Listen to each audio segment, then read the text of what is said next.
Thank you for tuning in. This is the F5 Recovery Radio with your co-hosts, One Pretty Ricky, Kirsten Hoovenen, and Adam Martin. I want to thank you so much for listening to our podcast or watching online. If you haven't already, please subscribe. We'd love to be able to continue to do this podcast, and we couldn't do it without each and every one of your supports.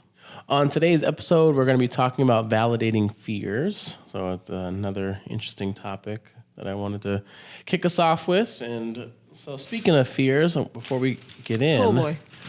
I found Adam's 4-step. Yeah. Well, we like a couple of we've always last talked about section. like All guys probably have no idea what we're talking about. this so is like the- a yeah. 4-step is like writing down everything that you've ever done wrong. Or been bad. afraid of, Yep. or And blah, so blah, it's blah. like it would be like the addict's diary. Right.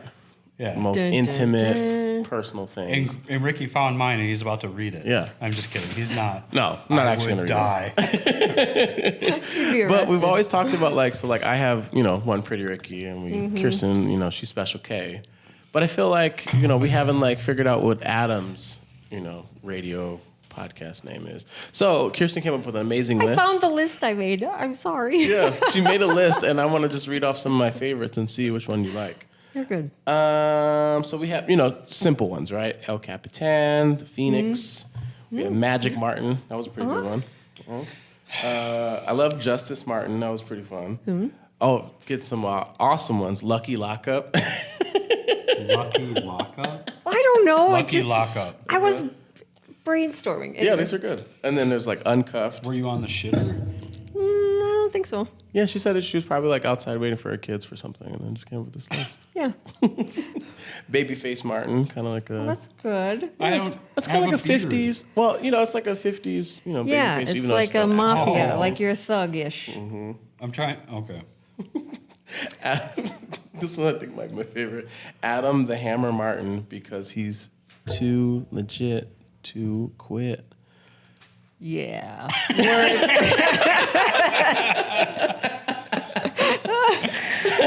Oh man. There's also a Lickalotopus Martin. Adam the Dragon Martin. Wait, what did you say? Adam It's the a Dragon dinosaur. We No, don't need to before go that, back what did to... you Martin. Oh, Lickalotopus Martin. It's like What? a dinosaur. That is inappropriate. We can say that on this. What?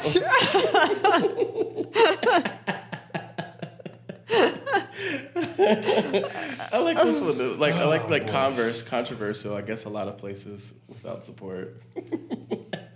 And you wear Converse all the time. Yep, But they we really do. are uncomfortable. Chucks are the preferred choice for game changers. Wow. Okay. They're really not. Yes, they are.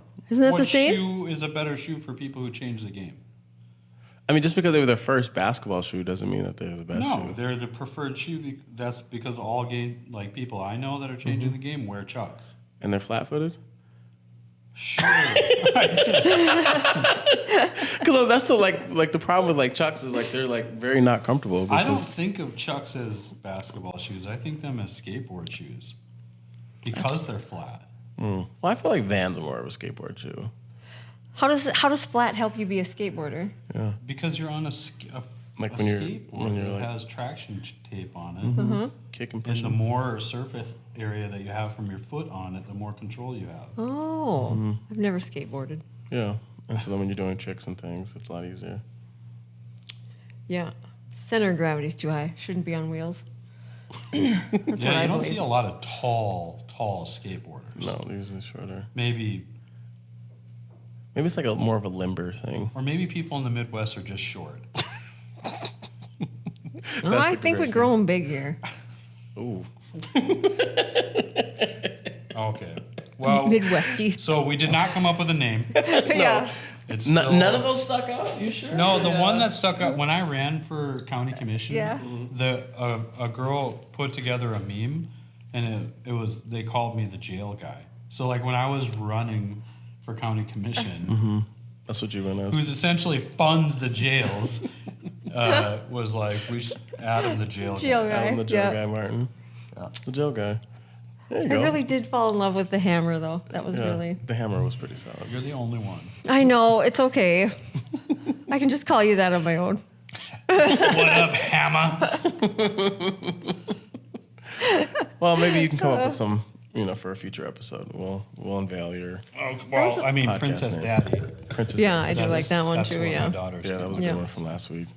I like that. Anyway. MC Hammer was the first concert I ever went to, and TLC opened for him when I was in Alaska. Anyway, just thought you know, because I was too legit to quit then for MC real. Hammer and Yeah. TLC. Yeah, Oh, that that was my incredible first show. concert. Yeah. Yeah. That's not what I would have thought your first concert. I would have thought it would have been like No Doubt and Bush. No, they can see were that. later, weren't they? They were after that. Yeah.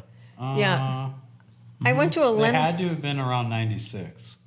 That's when I was pretty cool too. Yeah. Is that when you went? Well, I went to a Lemonheads concert in '96, and I got knocked out in the mosh pit with a combat boot. That's all I remember. Just this Of that. combat boot coming down your face. How did Yeah. it get to your face? Like, you're very tall. She That was on the problem. ground. Yeah. Oh. You were standing? Well, I was in the pit, and then Yeah. somebody Pushed you? dove, and then because I'm the tallest, I got hit with a combat boot.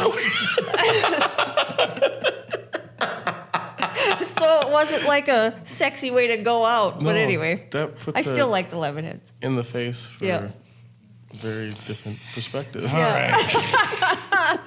What are we talking about, Ricky? Well, talking about validating validating fears. fears. Yeah. Yeah. All right. What does that even mean? Can you describe? Yeah. So like validating fears, like, like rational fears. Like a rational fear would be like when I thought there were sharks in my neighbor's swimming pool. Like, because I mean, we grew up in California, so like obviously there's sharks out in the ocean, but I just assumed that there's sharks in all bodies of water. And so like I didn't learn how to swim until I was 14 because I was so afraid of like getting like eaten by a shark. So I would only stay where I could like, in my mind, I was like, I would just be able to just run out and the shark wouldn't be able to go in the shallow end and get me. Yeah. Somehow that made sense in my very teenage mind. But yeah, but like obviously that's not true. Sharks don't like just hang out in residential pools. But Well, but like other fears of like, okay, as we've talked about, like I got to be really mindful of, when I'm playing games or when I'm like going to like when I watch the Chiefs play, I have to be like very careful that I'm not like too focused on it, just because then all of a sudden is that your team? I just start getting stressed out in football season. I did have a question. Yeah. I was thinking about this the last time we met when we were talking about the game playing and stuff, which is still kind of a riot. But if so that do you start drinking then too? Like, are you, just so people know, you're sober from not just gambling, but you have a drinking problem, a drug problem. Yeah, I try not to do anything. Anything that makes me feel better problem. Yep. Okay, cool. Just to Oh, be you safe. don't do anything? I try not to. Try. Yeah.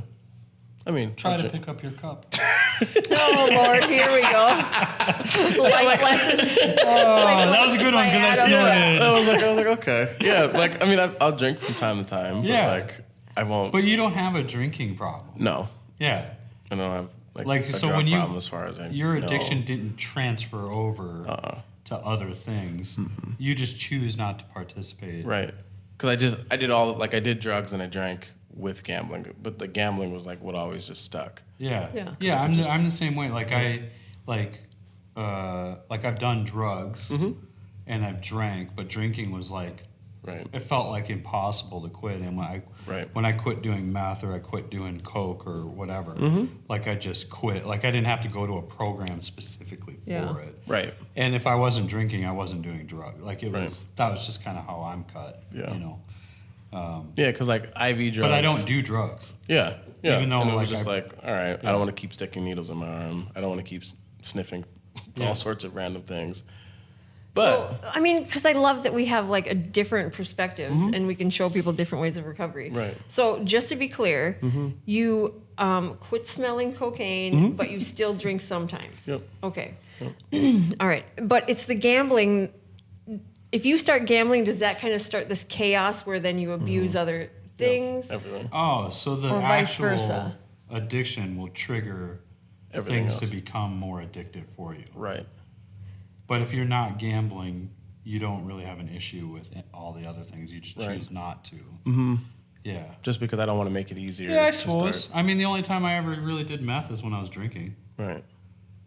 To drink more. Yeah.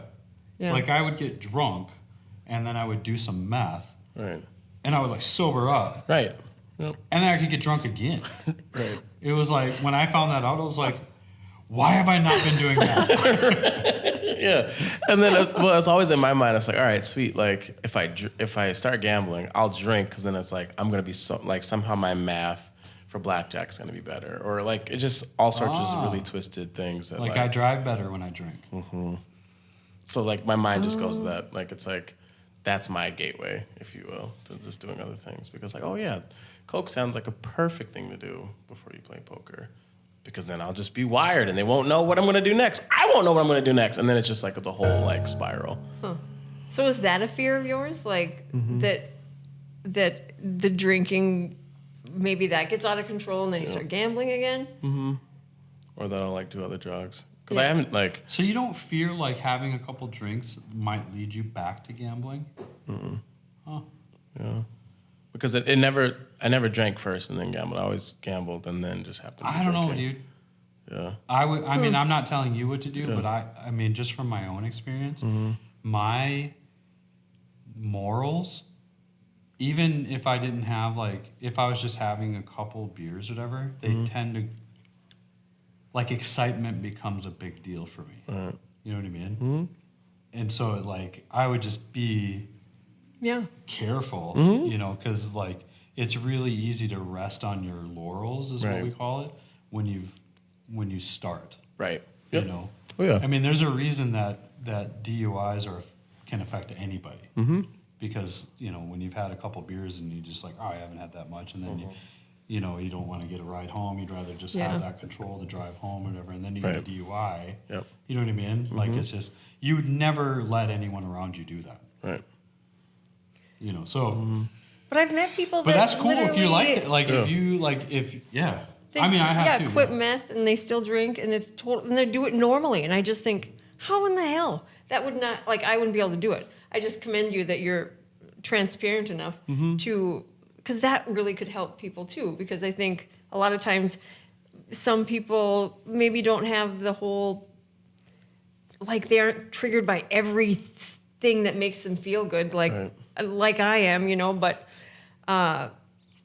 they can quit meth and still drink and have a functioning, happy life. And I think that's the goal, right? That you have a quality of life, you know? Yeah. But it's the scary there part is are- that I will hang on Yeah. to that idea Right. and run with it. Yeah. Yeah. There's people like me where it's just I see people like that. Yeah. Right. And it's And- just Oh, damn. they could do it. Yeah. I wish I'm honestly super grateful that my drug of choice, if you will, was alcohol, because it was in comparison to major drugs, alcohol is viewed the minimum. Yeah. Right. In whatever, even though in North Dakota, it is by far the most damaging Yeah. Right. of all Yeah. the drugs, or, at least on, justice system and treatment and, meth and alcohol are the things. But because alcohol is the way it is in the grand Yeah. scheme of drugs, it made me very skeptical of ever thinking I could do anything else. it. So then when I meet people who are heroin addicts or meth addicts or whatever, I can see why it's hard for them to see alcohol as bad as what Right. they were doing. So it must not be that big a deal. It's probably kind of like how I view, people who smoke cigarettes or smoke weed in comparison to alcohol. Right. Right? I probably don't have a problem with that because I was an alcoholic or I was Yeah. a meth addict, Right. But for me, I can't do so. That's why I'm saying I'm grateful that it was alcohol. Yep. It was such on the low Yeah. stigma compared to everything else because it just completely blanketed any idea. Right. Gambling for me would be the alcohol for a meth addict. I can see where it could trigger some things Right. in me, Yep. but I'm able to control it. Right. I can walk away after $20, Right. right? But when I'm on a big hand and that dopamine Yeah. starts The rush. Surging? Yeah. Yeah. surging, I can see how I think that if I made a lot more money and I had disposable income, that's where it would start for me. Yeah. Because I could always think I could make it back, or, because $20 doesn't get you very far in the casino. Right. Unless you're winning, and then you're, you know, which doesn't happen. Right. Eventually it will. You know, Yeah. but if I walked in there with 20 grand and I wanted to double that up, I think that I could find myself in that trap. Yeah. So Yeah. Yeah, that's scary. yeah, maybe I should be careful with that. I mean, Well, not and for I like think- 20,000, but Yeah. Well, and that's why like I liked like with the once I started going to GA, like it wasn't necessarily the gambling, but just more just you focusing on the compulsion. Like you have compulsiveness is really where the issue was. Like it just happened to be gambling that you're doing it with. But I can be compulsive with anything. Like that's why I try to limit anything that sounds weird, but like anything that gives me pleasure because like I can easily overdo it. I can easily Yeah. overdo sugar. I can easily overdo drugs. Easily overdo drinking. Anything that's gonna make me feel good, I will just go all in. Like no pun intended, like on that thing because that is still triggering the oh, I same. get it. No pun intended. Because it's a betting thing. Yes, you got it. All right. There we go. Yes. Like, oh, I'm so smart. But I mean, so that compulsion is very, very much real, and so that's why it's like okay, and gambling pulls it out like no other, like other things do too. It but rakes like it. Yeah, it has a long hand and just pulls it like it's relay. I get the rake thing. I get it. I was just imagining if it was a rake. I have an update. Oh, I have I'm gonna seem like a big ass hypocrite right now. Okay. You remember the episode where we talked about mocktails? Mm-hmm. I had some in California, And and I'm not opposed to them. why? So I was sitting with some people, and a couple people were drinking, and one of my friends, who's also sober, ordered a mocktail. And as soon as he said it, I was like, "This guy." got judgy. And I told him, Yeah. I was like, "I just have this thing where mocktails, this and that, and I think that it's people who are new to recovery could struggle with this." Yeah.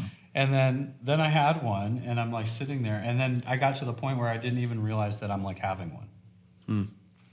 You know what I mean? Yeah. Like it was just another drink. right. You know what Yeah. I mean? And it was actually really good. And like it kind of gave me the feel that like that I was just part of Inclusion. included Yeah. the community at my table. Yeah. And I wasn't making a big deal about getting a Sprite or a ginger ale, which Yeah, is yeah, like yeah. the go-to I know. alcoholic, non-alcoholic. Don't put a straw in it. Yeah. Yeah.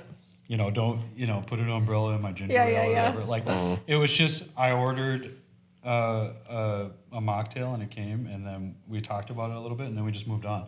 And I was like, and I was sitting there stirring it. You know what I mean? And it didn't like trigger me or anything like that. It was just like it was just a drink. Yeah. Yeah. And I realized that like for the last couple of years with mocktails that I've resentfully Yeah. fought against it because I'm ignorant of it. Yeah. Yeah. You know what I mean? And it's actually I found that it may not be a bad idea. Yeah. And it was one instance Yeah. where, I mean, it was a situation. I think sometimes when it becomes unhealthy is when it is to cover up this desperate fear of not fitting in. Yeah. And it's a regular thing. I think then it kind of gets us to be a slippery slope. But that would just be for me because I would think, well, if I'm already doing this, I'd like to Yeah. at least, do you know how much more fun I am If when you're I'm loaded? there, yeah, if you're there and you're going to be there, Right. it was a nice little difference. Right. So what it did was you order? different. I don't remember what it was. I just basically the guy ordered the mocktail, and then I was like, I'll have what he's having. Yeah. Fruity? It was super fruity, and I was like, this is not. I would never catch me dead drinking an alcoholic drink like this. I'd be like, get this shit out of here. Bring me a bottle of Jameson. And it was but it was like in one of those tall, skinny glasses, and I drank. It was really good, and I was like, I'm not opposed. Right. I needed to get the experience. Well, that's good. Yeah. But I am still, when it comes to non-alcoholic beers that come in a Heineken or come in a, I'm not for it. Like, that's got to be too, like, that triggers me. Right. You know what I mean? And so I can't get behind, beer cans Right.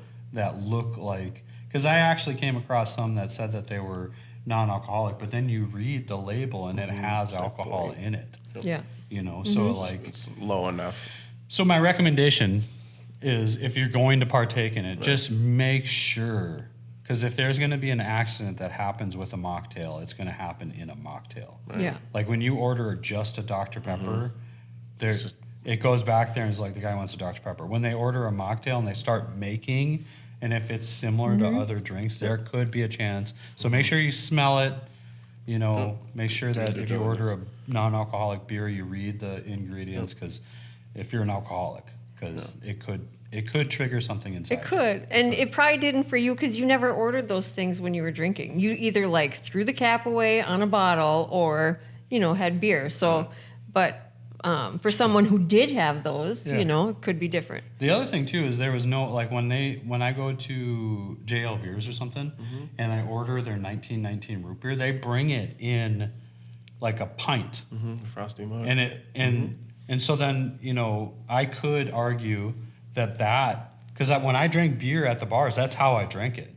Was like, get me the tallest, you know, whatever, or the pint or whatever. And then it would come in a frosty mug and it would just be like, the only difference is I didn't drink Guinness, so it wasn't that dark, you know, so that, it was easy for me. But mocktail, that essentially could be a mocktail because it looks and feels like it would be a normal drink, but it's not. But isn't 1919, wouldn't that be considered like an NA beer? Because it's root beer? Like, it's still beer. How dare you be logical right now? That doesn't make any sense. It does make sense because it's called root beer and it was originally meant for people who don't drink beer. Really? Yes. Like the idea. history of root beer was to be a non-alcoholic beer. And Aladon made it to save the life of her husband or whatever. Yeah. I had no idea. That's interesting. I'm a big hypocrite is what we're is Well, the that's conclusion that we came to That's on this podcast. You're willing to be today. transparent enough to say that. That's good. Yeah. Instead of saying one thing and then being like, well, I'm okay with it, really. Yeah. I'm not going to be a politician and say that it's still wrong even though I partake in it because I know most of them are that way. Just check their browser histories. That is a valid fear, though, as to like what will take me back to drinking. Because I think that's ultimately, it's not a fear so much, but when you first get sober, it was a fear as what was going to wreck this for me, because it always gets wrecked. I just give up before I even try, you know? But so, yeah, that's a valid fear. And really, what I should be afraid of is my own thinking. And when I start to step away from the recovery that's working for me, because I think, well, I got it. I know what to do now. I read the book. I know the worksheet. But you cannot think your way out of this one. You have to take the action just because I can't trust my own thinking, you know? Right. Yeah. And I think that, make sure we're encouraging people to not go out and try. Don't try to validate the fear by like doing the thing that makes you afraid. It's like, oh yeah, you know, like it's one of those like you guys ever watch Fear Factor? You know, he had like put, you know, like the bugs or whatever. Like you don't have to like you can be afraid of spiders and not have to like, am I still afraid of spiders? And like put your hand in like with a bunch of spiders. Some fear Like, you is don't healthy. Like you don't it's need to, good like, to be figure that afraid out. of stuff. It's good to be afraid. I think it's healthy to be afraid. Like I'm going to be a bad mom. I'm going to, you know, 'cause it just keeps me aware of how I'm doing that. Right. Or some things like I'm afraid of people that run red lights because they're going to kill me, you know, stuff like that. And the guy behind him. Yep. Oh, anyway, but There's a difference between fear and guilt and shame. Sure. yeah, for sure. Right, like any fear could be a relatively healthy fear. Right. Put my hand on a hot stove, I fear that I'm going to get burnt. Well, that's logic. Yeah. Right. A bear comes running at me, fight, flight, or freeze. Those are fear reactions. Like those are healthy. The problem is that for addicts and alcoholics that I see, like me, is that you know, we are the humans. Our descendants are the survivors, right? Through war, through dinosaurs, through whatever, and it was all built on fear. You see a dinosaur, you run, right? You don't try to fight it. I mean, but if there's 100 of you, right? Like, I mean, there's fears that are healthy. The problem is that like we don't necessarily have to have those physical fear threats anymore, and our body is built for them, right? And so like a lot of times the mental or the psychological threats are treated the same way as a physical threat. So like, you know, like if you see a bear, your adrenaline Right. Yeah. spikes Yep. because your body's in survival mode and it needs that extra boost to run or whatever, or to make a quick decision without thinking. I don't have to think about running, I just run, right? That is a healthy fear. But I also, with psychological threats, go through that same thing. So like when I can't pay a bill, Hence a panic attack. Yeah. I'll have a panic attack, Yeah. right? And there's a lot of stress that comes with that. I'm not just talking about like I'm stressed out. Oh, I hate my life, right? Yeah. I'm talking about my body goes through stress because of all the adrenaline that's happening with every psychological fear that I'm going through, to the point where my body craves dopamine. Right. You know. Yeah. And so that's why you see a lot of people who are addicts or alcoholics making crazy decisions or impulsive decisions, because your body is reacting to a psychological threat or stress that it's having, and it's just looking for the easiest way to feel better. Yeah. All the time. Yep. And often with addiction, your perception isn't right? So I think I know what you're thinking, and I assume that I know that because you didn't say hi to me this morning, you probably hate me and hate that I didn't finish this worksheet or blah blah blah, and it just make assumptions. You know what I mean? And take everything personal. Everything is so personal. Just if somebody said, "Adam, I like your shirt," I'd be like, "What's wrong with my shirt?" You know, it's just everything is so Absolutely so perfect. Thank you. And now I'm going to take that personal. Just kidding. No. But that creates a lot of undue fear that's not even real, and that's why it's a beautiful thing to have a supportive recovery system to say, like, that's not even real. And, you know, but a lot of times in life, I created what I feared. And because I put so much energy into it. Like if I was afraid my husband was cheating on me, like eventually that would wear the relationship down, just because I'm always asking, I'm always following, I'm always, you know, going through stuff. I'm always assuming the worst instead of just enjoying the moment. And then sooner or later, whether he ever is unfaithful or not, I've broke that relationship down so that he feels that I don't trust him. And you just create what you fear in the end, you know? And maybe one day I will come home to him with double D Debbie or whatever, but that is, you know, that's not about me. I will absolutely burn all his shit and I will go to jail for it. I will in the front yard like a boss. But it won't be personal. He's not cheating at me. He's just like cheating because of some huge deficiency in his judgment and didn't realize the amazingness he had. But anyway, you know what I'm saying? But I would take it personal. It would have nothing to do with me. So that's all. Well, speaking of amazing, I want to definitely shout out F5 Project and the Ridge Treatment Center for sponsoring this amazing podcast. We're just super grateful that we're able to do this. And of course, shout out Telwell for this amazing studio space that we're in. And the shirt. And the shirt. You gave me a shirt. What does it say? Adventures worth telling? What is it? Yeah, adventures worth sharing. Adventures worth sharing. Telwell Story Co. Wow. I mean, there's adventures and then there's adventures. Probably ones we can't talk about. We can on this podcast, but The not ones in I this remember episode. and ones people told me about. This is perfect that we're on this podcast and, you know, not on the radio anymore, because I was restrained. I know that really. So much. I just want to say the F word so bad. Yes. Shit. Dang it, FCC. Yeah. Yeah. FCC. Well, We have the First Amendment, right? But we have the FCC. Well, yeah. Just policing the airwaves. It's all good. Policing the airwaves. Don't let the truth out. You're bad. Yeah, people who tell the truth on airwaves tend to disappear. What? What? So we won't see you next week, or Depends on what we talk about. We're definitely not going to talk about Israel and the Palestinians, because that would, I watch people disappear. So that's all I'm going to say. Yeah, I'm not even with I you got right a bunch now. of libertarians that are probably watching this podcast. They're like, go on. What did you see? What happened? Yeah. Well, today's topic, talking about validating fears. So, Yeah. speaking of getting disappeared. No. just Getting kidding. disappeared Mm-hmm. and beheaded, yeah. Oh. Ooh. So validating fear. Could be afraid of that. It's probably more realistic than the shark in the pool thing. But Probably. I did also think that that gate at the bottom of the pool is where they let the piranhas out. And at some Yeah. point, they just were going to, and then you're dead. You guys got some weird fears when it comes to swimming pools. Yeah. Well, I didn't grow up around water, did you? Yeah. Oh, I did not. And you did. I grew up around water, and I still have I had a those fear fears. of lifeguards. Really? Because they always got in trouble. I always got in trouble. Like Oh. I remember one time I was like, I got to the swimming pool and I was on the high dive and I ran and I didn't even, it was just like, I don't even know what I was thinking. Yeah.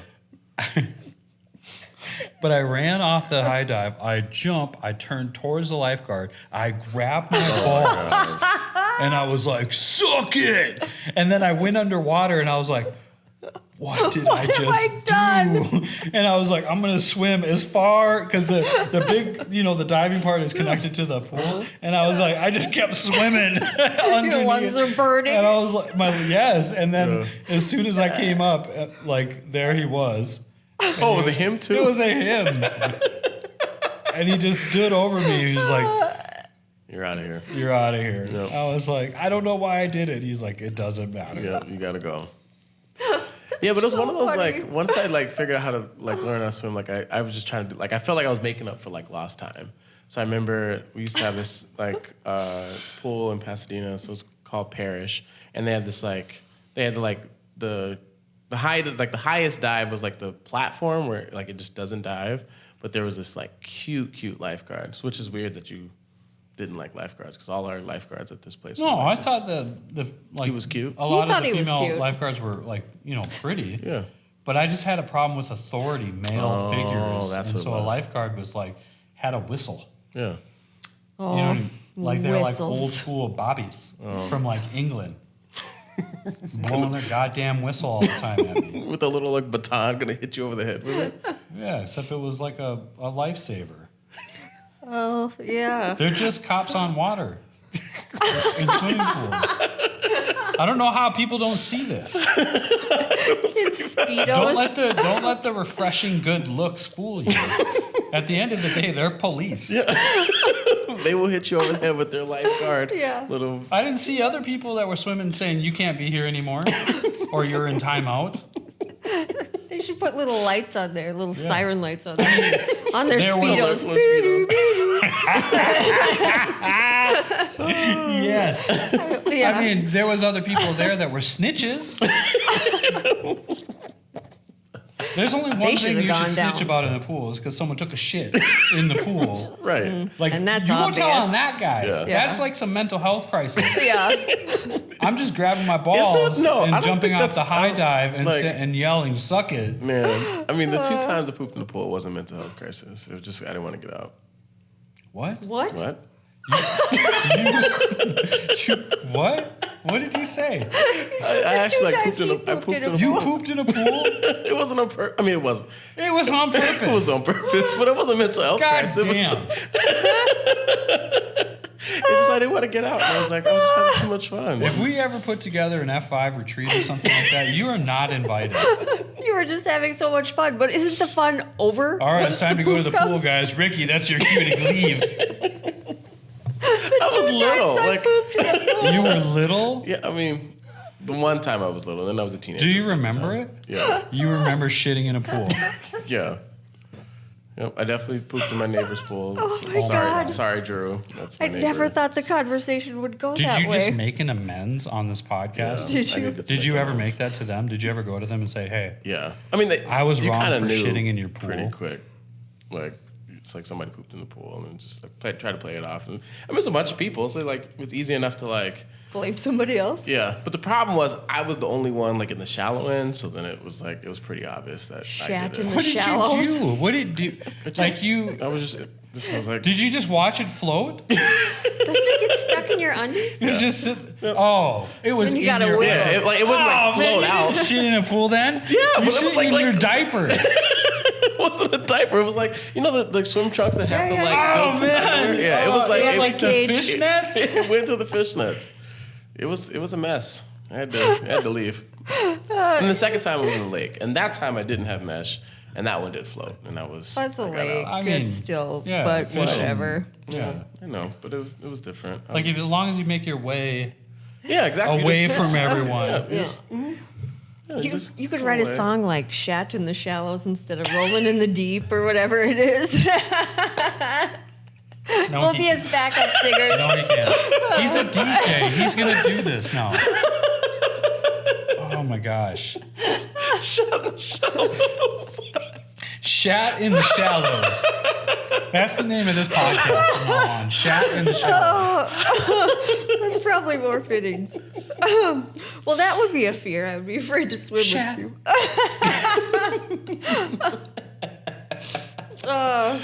Oh well. God, that's great. Well, I'm glad to hear that it was in your trunks and it wasn't like you just sat by the side. Contained, You just yeah. kind of like did that thing that kids do where you know they're shitting and then you just like look at them and they're just like looking at you and just like What are Yeah. you doing? Nothing. I'd be like, you pooping? Yeah, my son Like, does that. And it's, yeah, just and like he stands and then like I literally got a video of him. I was like, "Are you pooping?" And he just like said no. And I'm like, "Clearly you are." And then he sat down. I was like, "Dude, you just mushed it on your diaper." And I was like, "Chelsea," and she wasn't around, so I had to change it. And it sucked. I was like, this literal shitty diaper that he just and then because like after he did it, he just sat down hard. So it was like smushed into the diaper and it was like all over the cheeks. Well, And I I'm was a like, double hypocrite because I have also shit in a pool. I was in first grade, so and I was at the swimming pool, and I was like in the 4-foot section, or whatever, and I was like, oh, like I could feel. I was like, there's no time, and I just let it go. But I was not wearing the trunks with The fishnets. mesh? Oh the my mesh. gosh. So it came up. Baby Ruth. And it just like, I remember seeing it. Okay, listen, this is where like the criminal thinking started happening. Oh, this. I turn and I see it floating like next to me. Yeah. And I'm like, oh my God. no, you didn't.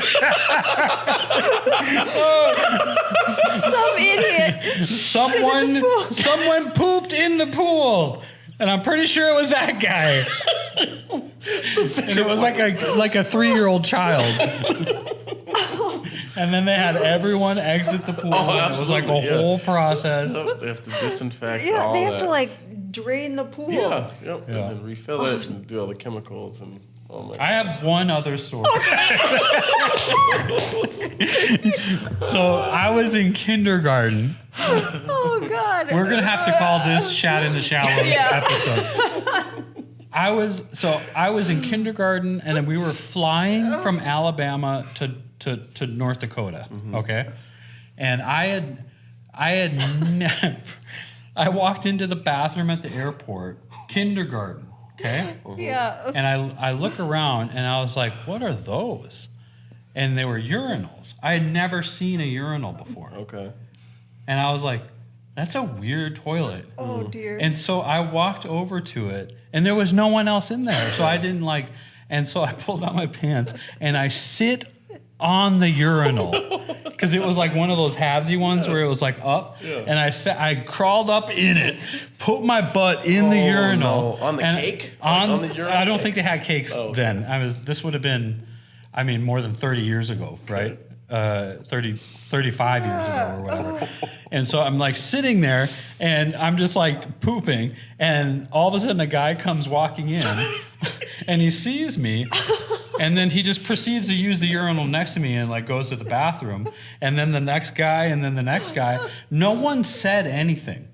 I got up and left a beached whale on there, and then it just kind of hit me, like when I walked by and I saw the other everybody toilets else doing it. I was like, Proper way. oh, those are just for pee. That's just for number one.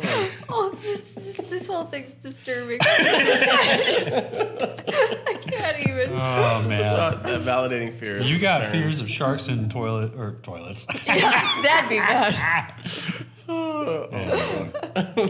Yeah, I don't have Validating any. fears and poop I stories. don't have any poop stories. This is why this podcast is so. You imagine if The View talked about pooping in urinals for the last half hour? No. Or swimming pools? They'd be canceled. We might be. There's probably like good, do-gooders that are listening to this podcast and they're just like, what the shit? Yeah. Literally. I only have one shit story I have to tell of my husband because I have not pooped anywhere weird that I remember. Anyway, but Wife always throwing the man under the bus. no, it's not even about Matt. Matt is very like calm. He never yells really. I don't think he's ever yelled. Anyway, when the boys were little, I was upstairs and I'm overprotective of my kids anyway. And all of a sudden I hear Matt yell, "God damn it, what in the hell?" You know what? I'm like, what are you doing? And so I just thought, oh my gosh, I have to go save my kids. And I ran downstairs because he was going to yell and break their heart. And so I ran downstairs and I go, what in the world is the matter? And he just turns to me and he's like, "It is shit." And I was like, what? He goes, "They are eating it." And I was like, what? And what had happened was my middle son had walked up to Matt and like had marbles in his mouth. And Matt's like, "What's in your mouth?" And so he starts spitting out these turds, Oh, no. Matt's like, Just getting it? You didn't figure that out? Oh no. at which time he lost his mind. Oh gosh. But he just stood there, his hands were shaking. He was just like, "Ah!" I'm in a goddamn child psych ward. Spitting it. Give it here. See, okay, now I know. Anyway, so that's my poop story. Oh no. That makes me Kids do the weirdest stuff. That man. makes you very They're afraid. just like crazy. Yeah. They belong in psych wards. The Yeah. stuff Yeah, for that they real. do. But you get away with it because you're a kid. And so Yeah. it's like, oh, you just laugh about it. And it's like, oh, that was just Charlie. Whatever. And it's Matt like, was not laughing yet. No. Wasn't He pooped funny his yet. pants. That's cute. Yeah. You know, you do that at 41, they're like, you should probably be in jail. Where's that Anyway, line? When so does the yeah, line fear. stop where you can't do stuff that you used to do? Like, have you ever been to a McDonald's Playland? It is a prison psych ward. Kind of. Like, the Yeah. kids, like, you just see the kid, like, walking around like, I own this shit. Like, There's always that one. he's kid. just like walks around like he's the alpha dog. Like, you can't go down this slide without my permission. Somebody Like, where did puked you in learn this Ewing. behavior? We got my daughter. She'll walk around and she'd be like, bet, I'm going down this, you know. I'm going to be the alpha. It's just a bunch of alpha dogs running. Yeah. It's the mean streets of the McDonald's Playland. The only other place I experienced that is like a jail lunch table Right. or a psych ward. Right. Reel this in. Lord of the Flies is real. That's like, That I story, think that's some real stuff. if kids Oh were my gosh. unmonitored, left on an island, that would happen. That would I think happen. adults. It happens on this big island that we're on called Yeah. America. Yeah. America. Anyway, So what were we talking about? Yeah, so no idea. the topic was validating fears and just trying to understand, like, you know, the rational things and the irrational things that we have. And so, like, so again, just No knowing one that, is sharing this episode. Yeah, no, everyone's gonna share. It's gonna be amazing. There's so many clips that are going to come from this. They're gonna be like, yeah, Follower count just went down. They'll just be like, I Like, think that's taken out of context. Must be. yeah. Anyway. But I think like Why did you unfollow Adam? He pooped in a pool. in the pool, and Ricky did it twice. He was a teenager. Kirsten's kids eat pussy. Oh my God, they're going to be so embarrassed. So that's the fear, to validate that people will unsubscribe from our podcast because of this episode. Well, that's okay. Yeah. But I mean, again, in recovery and like looking at things, it's like, okay, I got to just be mindful of all the things. But like, I've never like, the one thing that I'm always like afraid, like I'm afraid of like relapsing, but I've never been like afraid of like not going to a meeting. Never been afraid of like not calling my sponsor when I should have. Mm-hmm. Like, but I'm afraid like of the things that I know would potentially lead to a relapse. I'm not afraid of the actions that would eventually put me there. It's such a weird, and I'm afraid of like my best thinking keeping me from taking those basic actions because it would be situational. Mm-hmm. Like last night we had to miss. I had to miss my home group because I had to take my kid back to the ER because he broke his thumb and then he had surgery. And then yesterday he decided to do a somersault or a cartwheel or something in school and like jammed up all the things in there. So anyway. But or just little things like in January, it's cold, I don't really want to go. Right. I'm afraid that I will okay enough excuses for myself that pretty soon I'm so far removed, it's really hard to get back, Anyway, so in spite of myself, I just have to take actions I don't always believe in. I have to be willing to be uncomfortable. And, because that is a real fear. Like, I did that already. I quit going to meetings when I had little kids and a career, and I was a big deal, whatever. Right. And almost died. So it's just like, it just is very, very real. Mm-hmm. And when they say, like, the people you worried about the most in recovery are the newcomers and the ones that have been around for, like, I don't know, 12 to 15 years, because they just kind of disappear at that time. It's just, and I thought, that'll never be me, I'm too active, and blah, blah, blah. Well, it was. And it's just really scary. It's so humbling to go back and be new again and be like, I made this damn meeting, but now I don't know anybody. I don't know any of the new people. You know what I mean? It's really humbling. Yeah. So there's a higher relapse rate with people under a year of sobriety. There's a higher suicide rate with people with long-term sobriety. Yeah. Really? Yeah. Wow. Because of a lot of the fears associated with like maybe your life doesn't get better. Mm-hmm. Like it did. Right. Yeah. But mentally you're not doing better. You didn't do something about, maybe the traumas, or maybe you made some bad decisions in recovery that affected you and your family and whatever. And so you've gotten to a point where like, I could either, I think, I'm only 10 years sober, and I'm talking guys with 20, 30 years, stuff like that. Right. I think that when the decision is made to take your own life rather than drink, it's because because you don't want to hurt your family. Like, you just don't want to live that long life of like being who you were before you used, right? That stigma, that, all that stuff. Yeah. You just don't want to be known as that guy. Right. And you would rather just like take your own life, because you're going to end up drinking. Right. Yeah. Like it's the supreme sacrifice to, because you've again gotten to a place where you're so uncomfortable in your own skin, your ego won't let you go back and say, I know I have this much sobriety, but I blew it. I have no idea what I'm doing. Right. That's just so humbling, and it really becomes difficult. Mm-hmm. Yeah, it's a fork in the road. It's either I need to shit or get off the pot. I need to make a decision that's going to probably feel like it's very humiliating, or ask for help or whatever. Because it's like hard to ask for help when you're like trying to get sober. Mm-hmm. Imagine being the guy 35 years sober that everyone views as nothing. Like you're the guy that they want to be, and then you're having to ask for help, right? Like it sounds like it's not that big of a deal, but the ego is a weird thing inside your head, and it will die before it has to ask for help. Yeah. Do you guys have, in like your longer term of recovery, some of the fears that you have now, were they the same fears that you had when you first got sober, or first started? I still have one fear that I had when I first got sober. It's my fear of sleeping. Okay. You're afraid to sleep? I'm afraid to lay there and wait to go to sleep. because that's where like the TV's off, the phone's Yeah. off, the whatever. And the worst thoughts that I have, or like the most negative thinking, happens while I'm laying in bed. And so a lot of time, this is why I like struggle to wake up in the morning. This is why I struggle to stay asleep or whatever. So sleep has always just been, and one of the reasons that I drank is I knew that I could sleep. Right.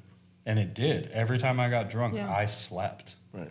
And so I had a fear of getting sober originally, that I was never going to be able to sleep, and I was going to end up drinking because of it. Yeah. So like, what's the point? Right. And so finally I got over that fear, but I still have the fear of going to bed at night because that's when my worst thoughts happen. Right.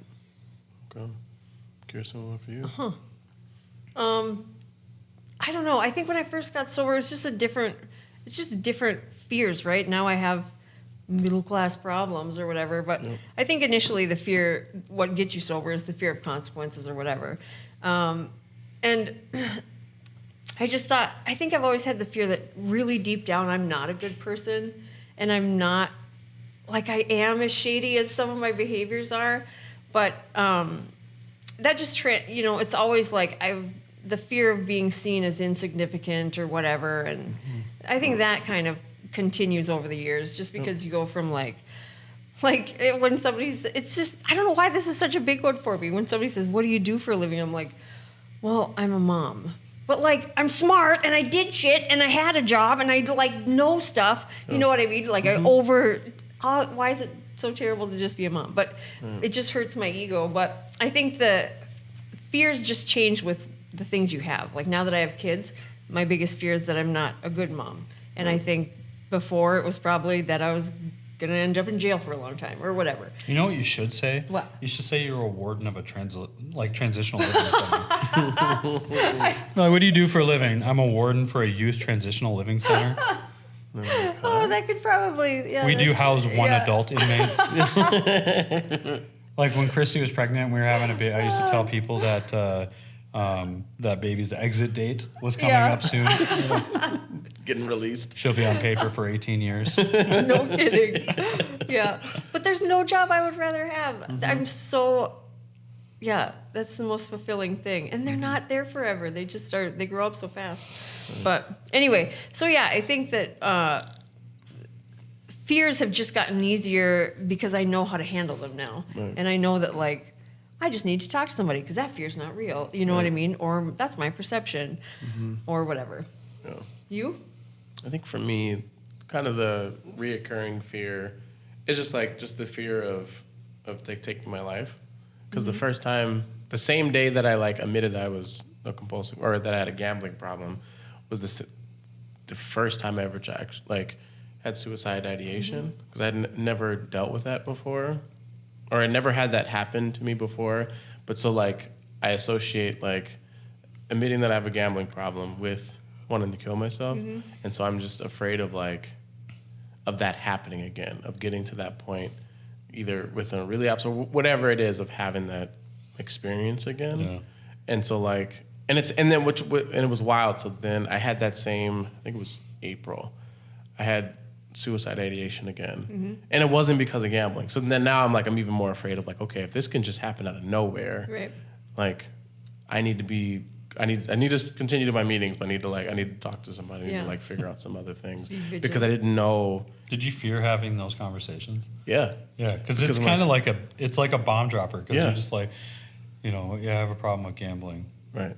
But also, and I think about dying every day. yeah, and I'm like, and But I'm fine. I'm fine. But like people like us, it's like same. Yeah. yeah, I get it. Yeah, but then I think having about to it too. tell Delsa Tuesday. that, she was just crying, I'm crying, and I'm crying because she's crying, and she was like, why do you want to kill yourself? And Yeah. I'm like, I don't know why I want to. I just don't want to be here anymore. Yeah. And having to navigate through Yeah. that, and I'm like, I don't ever want to I don't want to feel obviously I don't. I love my life. We and need I to have want those do that. conversations because there's a lot of real. people out there Yeah. Yeah. that think. Because I was at 8 years sober when I went through a crisis, and I was thinking about it again. Yeah.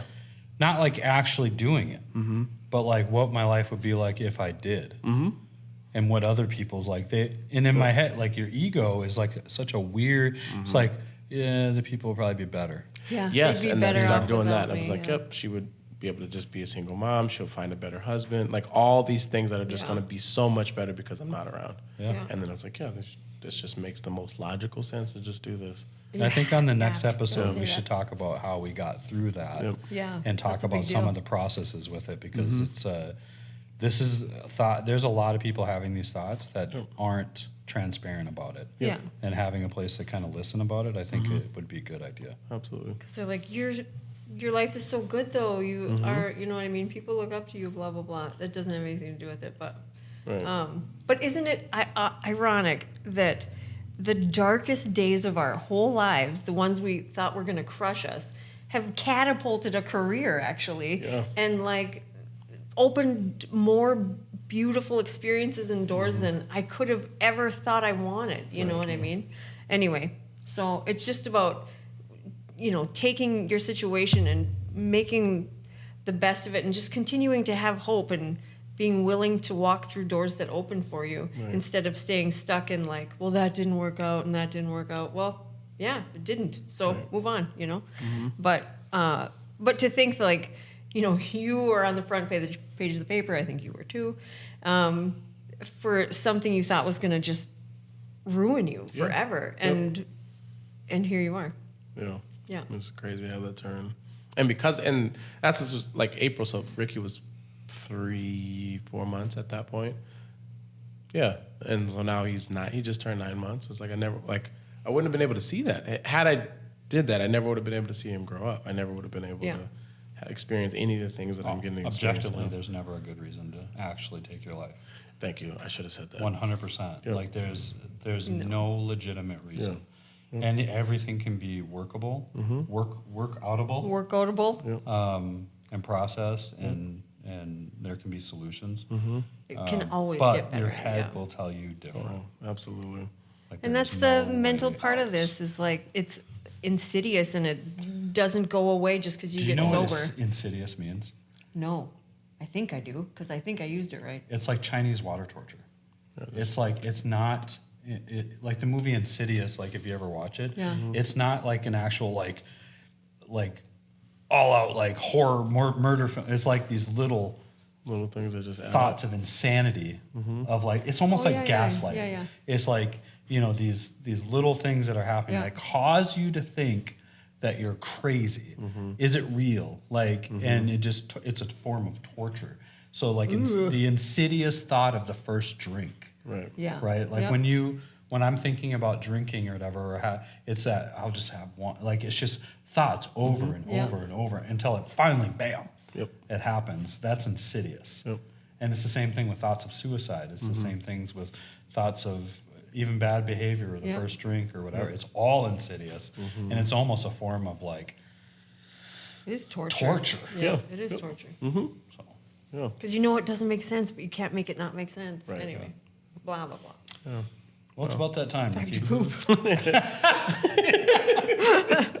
Well, we want to thank the F5 Project and the Ridge Treatment and Recovery Center for sponsoring this amazing podcast. We're just super grateful that we're able to do this. Shout out to Telwell. Shout out to my co-host, Adam Martin, Kirsten Uvinen.